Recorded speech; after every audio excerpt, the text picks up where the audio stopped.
14 clinical trials, 836 patients, and fasting blood sugar dropped, on average, 23 milligrams per deciliter. In some studies, closer to 40, not from a new drug, not from a $400 a month injection, not from anything your endocrinologist has ever written on a prescription pad, from a vegetable. One vegetable that costs, I looked it up yesterday, 67 cents a pound at a Walmart in Ohio, 49 cents at an Aldi in Texas, less than a bottle of water in most American gas stations. And the research on this vegetable isn't hidden in some obscure journal nobody reads. It's in Acta Diabetologica, in Frontiers in Nutrition, in Phytotherapy Research, published as recently as 2025, randomized, double-blind, placebo-controlled, the gold standard. So here's my question, and it's the question I'm going to spend the next 40 minutes answering with evidence. Curious, why has nobody told you about this?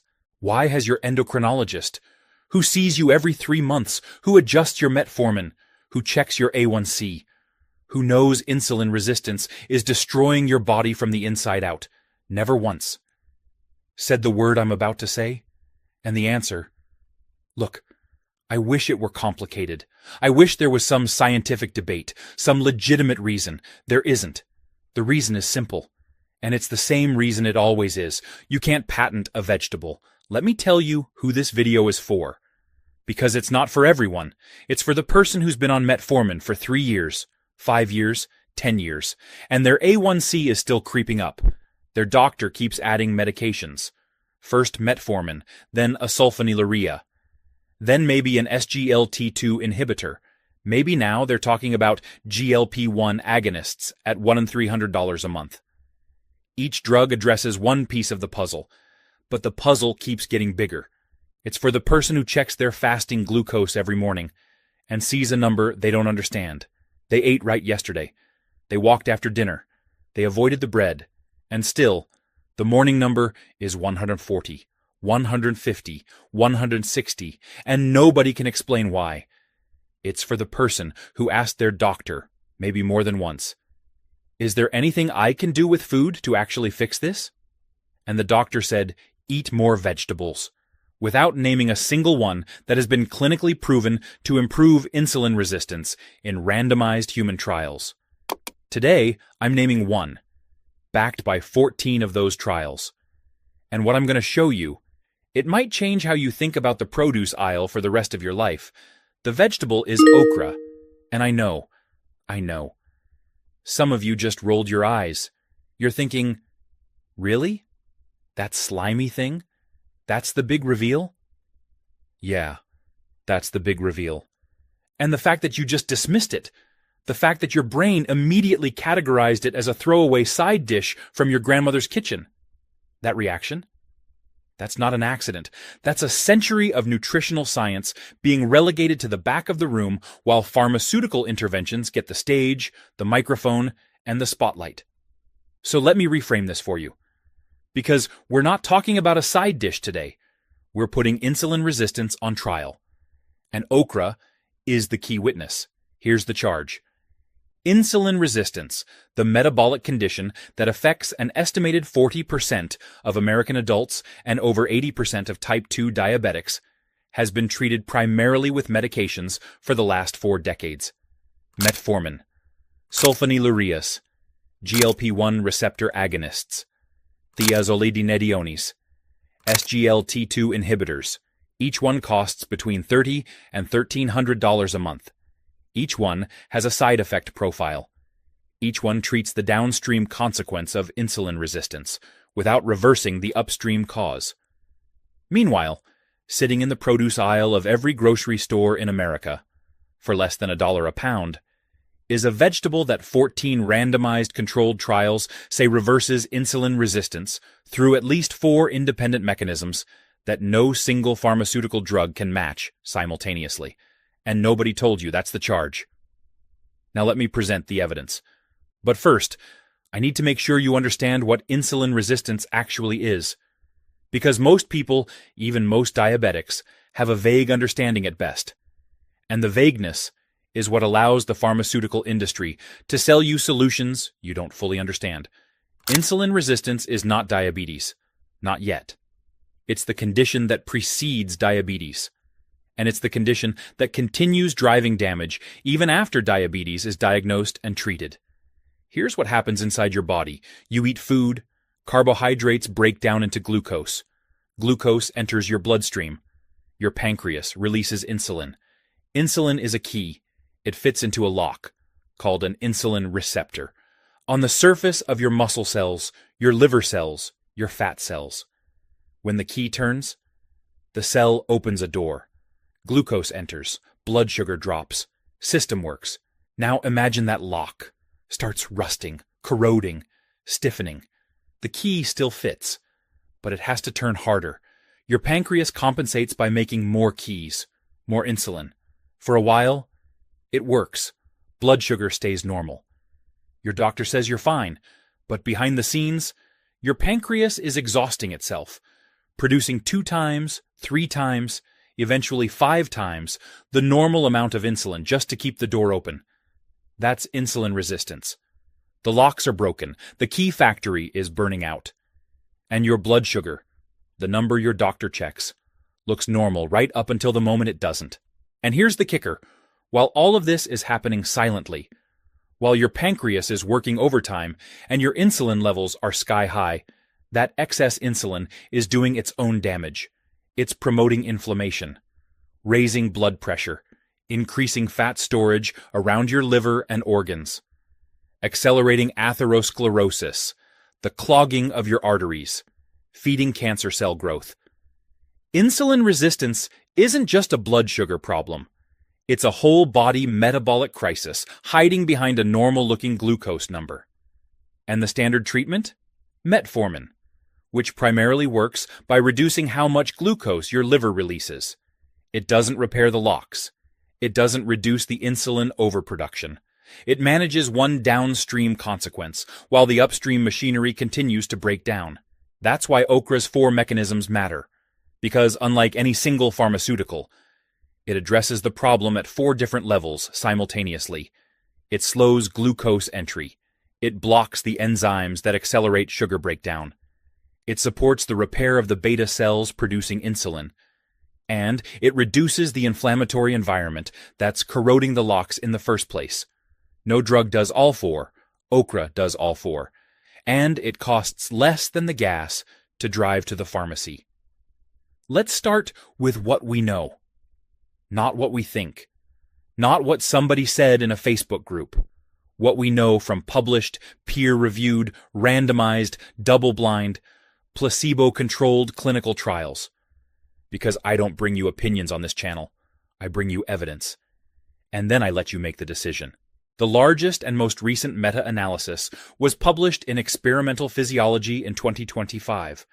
They pooled 14 randomized controlled trials, 836 patients total, and found that okra supplementation produced statistically significant reductions in fasting blood sugar, postprandial glucose, hemoglobin A1C, HOMA-IR, which is the gold standard measurement of insulin resistance, and LDL cholesterol.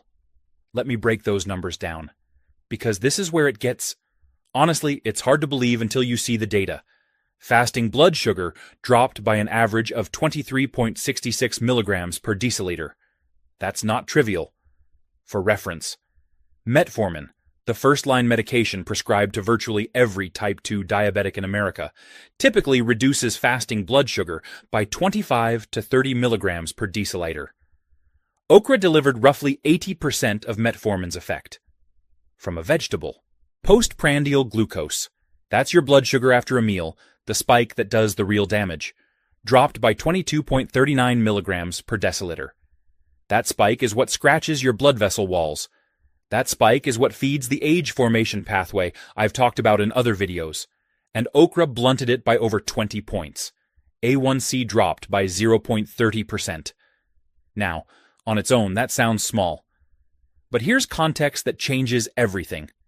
Every 1% drop in A1C reduces the risk of microvascular complications, eye damage, kidney damage, nerve damage, by approximately 37%. That's from the UKPDS, the largest and longest diabetes outcomes study ever conducted. So a 0.30% drop from adding a vegetable? That's not nothing. That's roughly an 11% reduction in your risk of going blind from diabetes. From a food.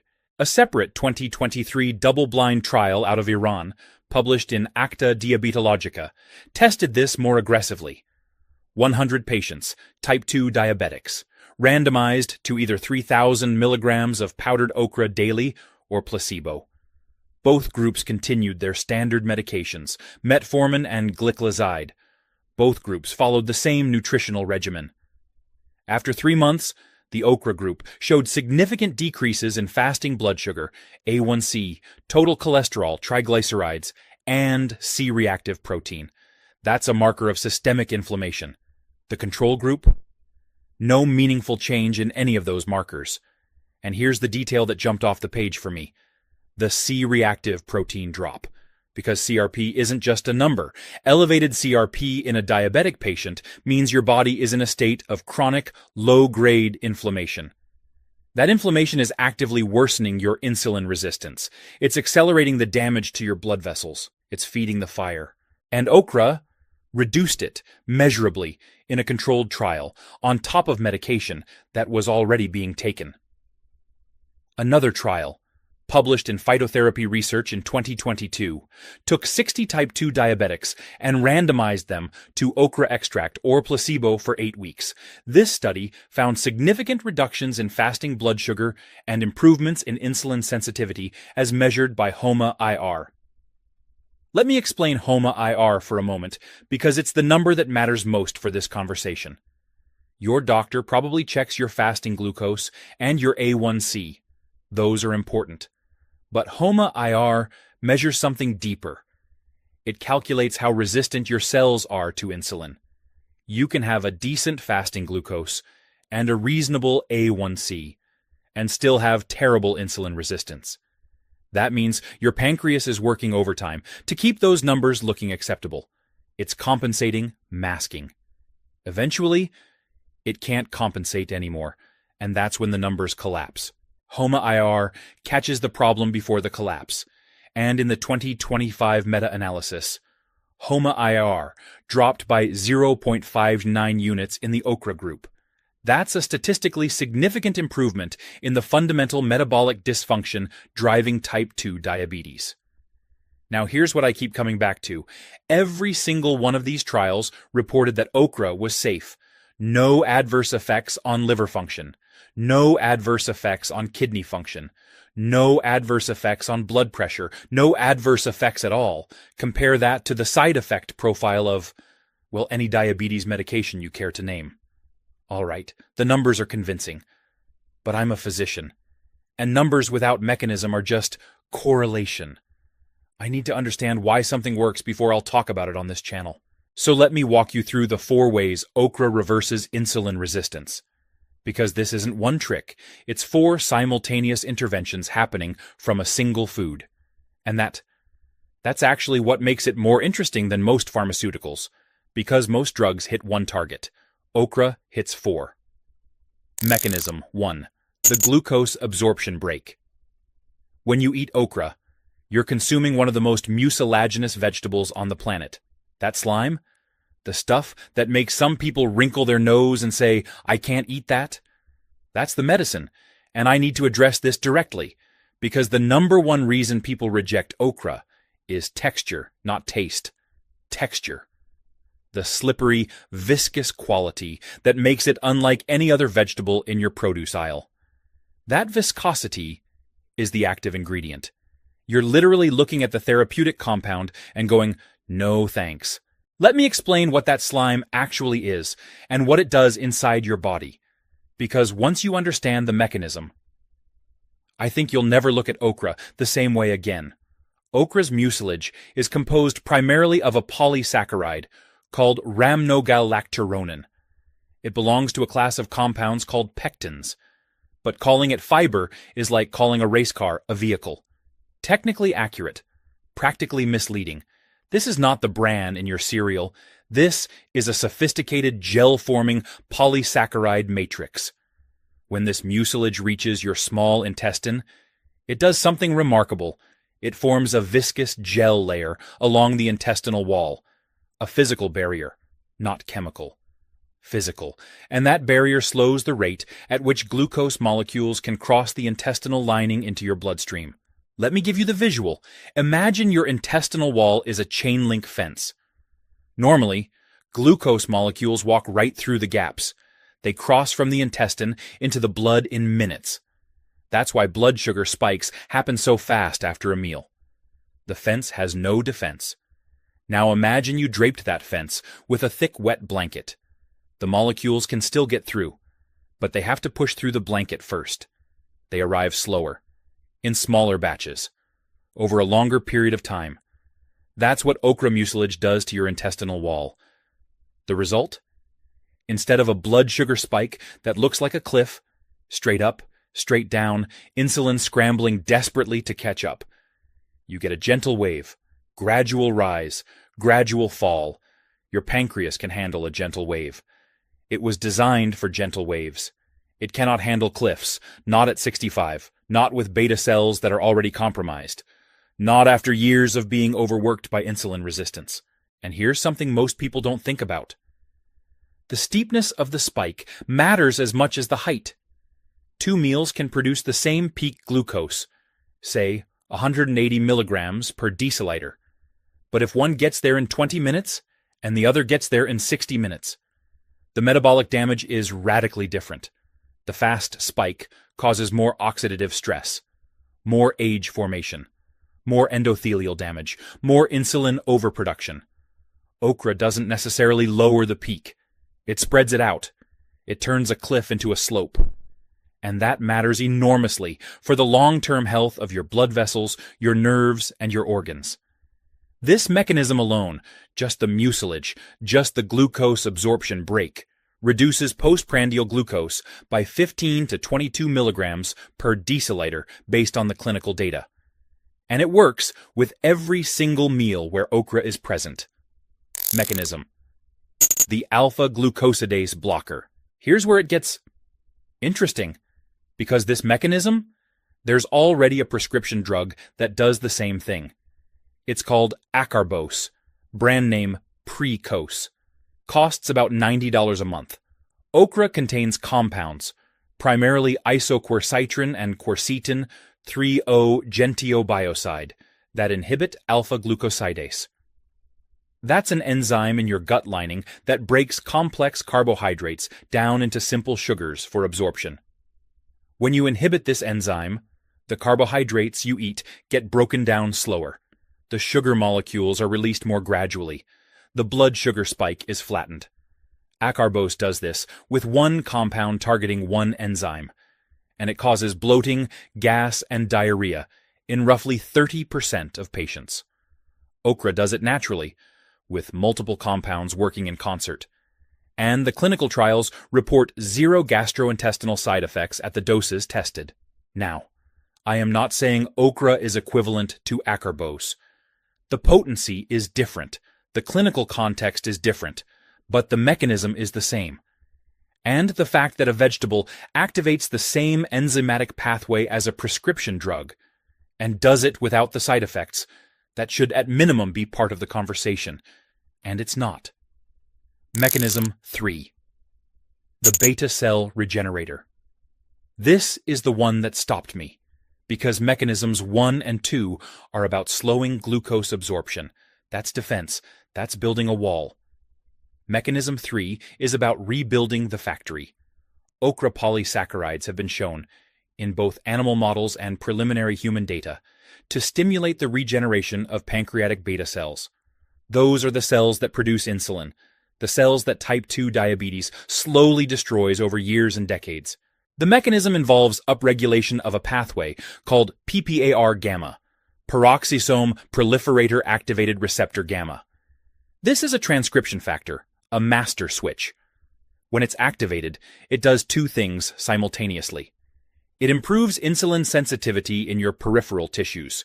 Your muscles, your liver, your fat cells start responding to insulin again. and it promotes the repair and regeneration of beta cell function in the pancreas.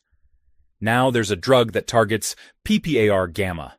It's called pioglitazone, brand name Actos. It costs about $120 a month, and its side effects include weight gain, fluid retention, increased fracture risk, and, in some populations, bladder cancer concerns that led to it being pulled from the market in France and Germany. Okra activates the same pathway, through food. I'll let those two sentences sit for a moment. Now here's why this matters specifically for seniors. Because after age 60, your beta cell mass is declining. It's declining naturally from aging. It's declining faster from decades of overwork, from years of insulin resistance, forcing the pancreas to produce more and more insulin to overcome the resistance. Eventually, the beta cells burn out. They die. And when enough of them are gone, your pancreas can't produce enough insulin, regardless of what you eat or what medication you take. That's when doctors start talking about insulin injections. That's when diabetes becomes permanent. But what if you could slow the beta cell loss?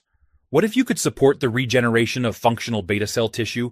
That changes the entire trajectory. And that's what the PPAR gamma activation data suggests okra may contribute to. Not a miracle, not a cure, but a measurable, mechanistically understood support for the organ that's slowly failing. For 67 cents a pound. Mechanism 4, the antioxidant shield. Insulin resistance doesn't happen in a vacuum. It happens inside a storm of oxidative stress. Reactive oxygen species, free radicals. They're like tiny shards of glass circulating through your bloodstream. And they damage everything they touch. They damage the insulin receptors on your cell surfaces, the docking stations where insulin is supposed to land, and signal the cell to open up and accept glucose. When those receptors are damaged, the signal doesn't get through.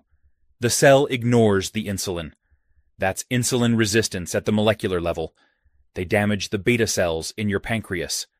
The very cells trying to produce more insulin to compensate for the resistance are being destroyed by the oxidative environment the resistance creates. It's a feedback loop from hell. And they damage the blood vessels that carry glucose to your tissues, the endothelial lining, the capillary walls, the same microscopic infrastructure that fails in diabetic eye disease, kidney disease, and neuropathy.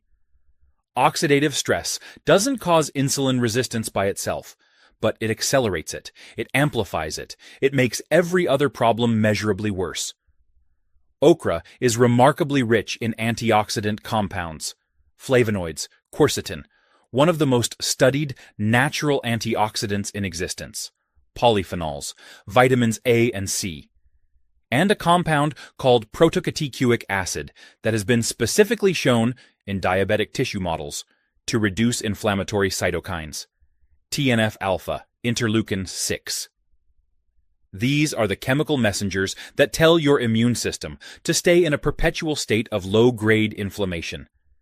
The kind of inflammation you can't feel, can't see, but can measure.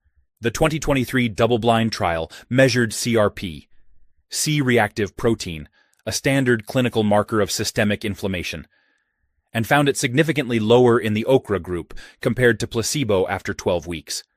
That means the background fire that's accelerating your insulin resistance. Okra is dampening it, not extinguishing it. Dampening it, enough to show up on a blood test, enough to change the math. 4 mechanisms, working simultaneously. From one vegetable, defense, enzymatic regulation, cellular repair, inflammation control. Show me a single diabetes drug that does all 4. At any price. Now. Everything I've explained so far covers what happens during the day. The meals, the glucose, the spikes. But there's a whole dimension to insulin resistance that plays out while you sleep. Between about 2 and 4 in the morning, your liver starts dumping glucose. Cortisol rises. And if your system isn't prepared for it, you wake up with a fasting number that makes no sense. That's something I wrote a complete guide about. It's called The Midnight Insulin Trap.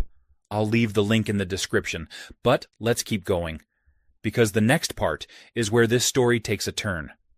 So, if the evidence is this strong, if 14 trials across 3 continents say it works, If the mechanisms are understood, published, and reproduced, why has your doctor never mentioned it?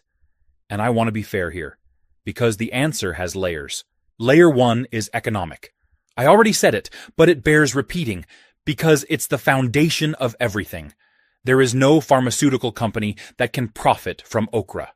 It grows in the ground. It can't be patented. There's no formulation to protect, no exclusive manufacturing rights, no sales force, no drug representatives walking into endocrinology practices with samples and slide decks. The entire infrastructure of how medical information reaches your doctor is funded by companies that sell products, and okra is not a product. It's a food. Layer 2 is educational, and this one cuts deeper than most people realize. Your doctor was trained in medical school and residency to manage insulin resistance with pharmaceutical interventions. That's not a criticism. That's a description of the curriculum. The American medical education system is structured around pharmacological and procedural interventions. Diagnose, prescribe, monitor, adjust, escalate. Nutritional science, when it's taught at all in medical school, typically occupies fewer than 25 hours across 4 years of training. 25 hours. Your doctor spent more time studying the anatomy of the hand than the metabolic impact of food on insulin resistance. And within those 25 hours, the instruction is general. Eat more vegetables, reduce processed food, limit sugar, increase fiber. Good advice. But it's the nutritional equivalent of telling someone who wants to learn piano to practice more. There is no lecture on okra. There is no module on the PPAR gamma activation potential of dietary polysaccharides. There is no case study on using alpha-glucosidase inhibiting flavonoids from food sources to complement pharmaceutical interventions. That level of nutritional pharmacology, it exists in the research literature, but it doesn't exist in the curriculum. So your doctor didn't ignore the okra research. They never encountered it. The system that trained them filtered it out before it ever reached their desk. And after medical school, continuing medical education, CME credits, are sponsored primarily by pharmaceutical companies. The conferences your doctor attends, drug company funded, the journals they receive in the mail, advertising supported by drug companies, the lunch and learn sessions at their clinic, catered by drug reps presenting the latest proprietary medication. It's not a conspiracy. There's no mustache-twirling villain. It's just architecture. The information pipeline is built to carry pharmaceutical knowledge, and anything that doesn't fit in that pipe doesn't flow. Layer 3 is cultural, and this one's harder to say out loud, but I'm going to say it anyway. There's a bias, an unconscious institutional bias, that anything coming from the produce section can't possibly be as effective as something coming from a pharmacy. We've been trained to think of food as, well, food, enjoyable, necessary, cultural, but not therapeutic, not medicinal, not clinically significant.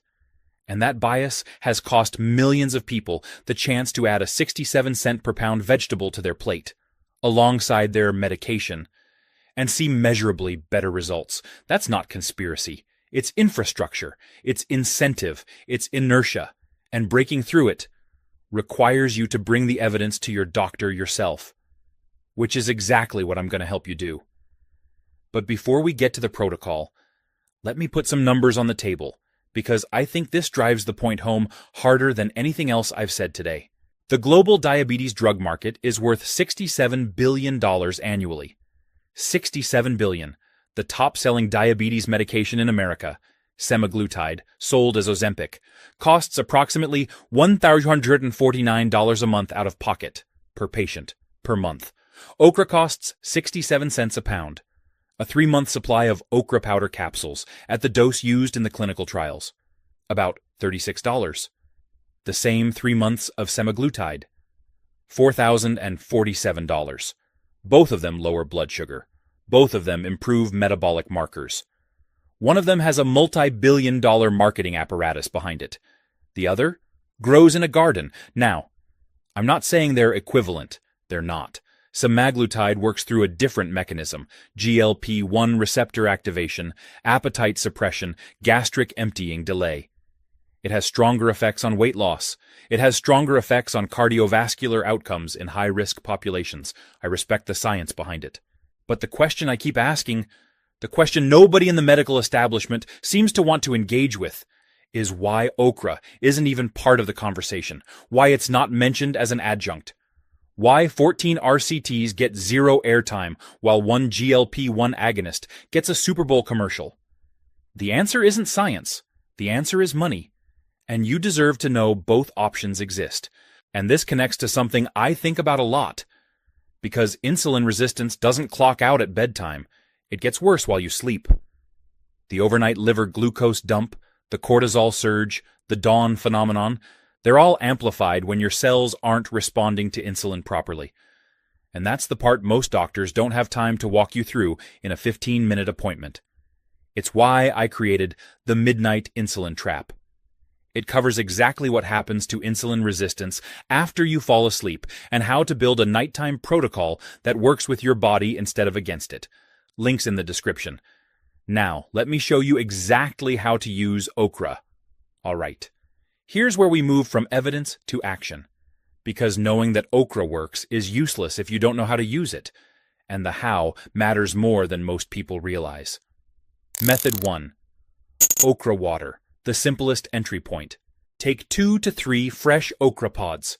Cut the ends off, slice them lengthwise, split them open so the mucilage is exposed. Drop them into a glass of room temperature water.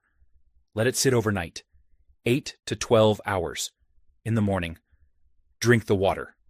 Don't heat it, don't blend it, just drink.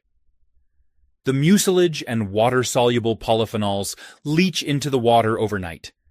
You're getting the glucose absorption break and the alpha-glucosidase inhibition without eating a single bite.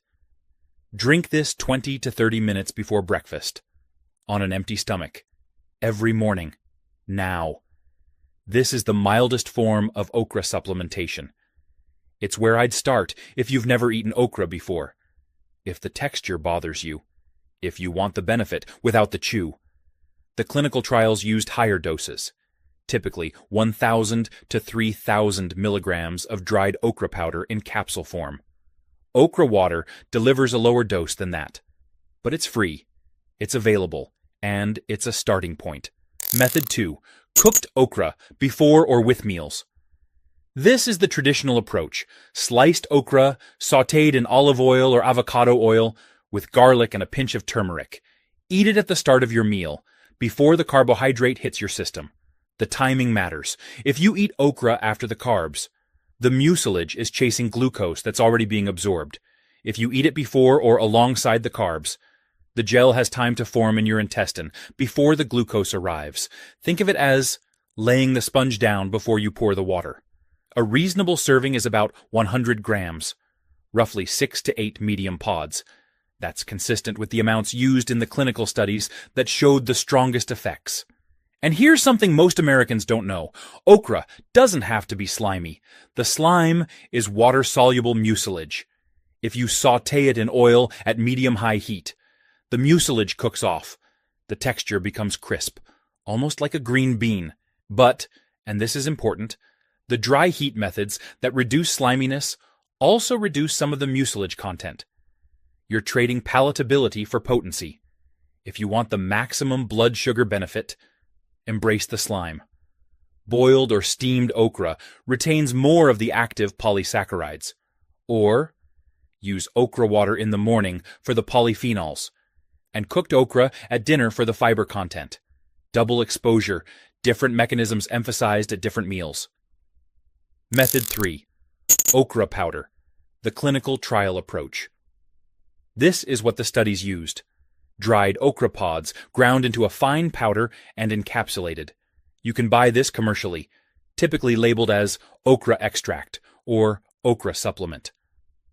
The dosage range in the positive clinical trials was 1,000 to 3,000 milligrams per day, split across meals. If you go this route, verify the source. Look for third-party testing. Avoid brands that add fillers, flow agents, or magnesium stearate as a primary ingredient. The capsule should contain primarily dried okra fruit powder. Cost? about $12 to $20 for a 1-month supply at most online retailers. Compare that to, well, anything else in your medicine cabinet. Here's the 21-day approach based on what the research supports. It's tiered. You start easy, you build, and you track. Days 1 through 7. Okra water only. Every night before bed. Take 2 to 3 fresh okra pods. Rinse them. Cut about a 1/4 inch off each end. You're opening the channels where the mucilage sits. Slice them lengthwise down the middle. Drop them into a standard drinking glass of room temperature water, about 8 ounces. Cover the glass with a small plate or plastic wrap. Let it sit overnight. In the morning, the water will look slightly thick, maybe a little cloudy. That's the mucilage and polyphenols in solution. Drink it, all of it, 20 to 30 minutes before breakfast, before your coffee, before anything else hits your stomach. Then, check your fasting glucose. Write it down. Every morning. Same time, same meter.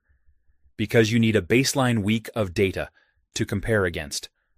Some people notice a difference in fasting glucose within 3 to 4 days. Others take the full week. Both are normal. The mucilage is working in your gut immediately. But the systemic insulin sensitivity changes take time to become measurable. Days 8 through 14. Okra water plus cooked okra at dinner. Keep the morning water. Add cooked okra to your dinner plate. Now. Here's the recipe I recommend because it maximizes both palatability and potency. Take 100 grams of fresh okra, about 6 to 8 medium pods. Slice them into 1/2 inch rounds.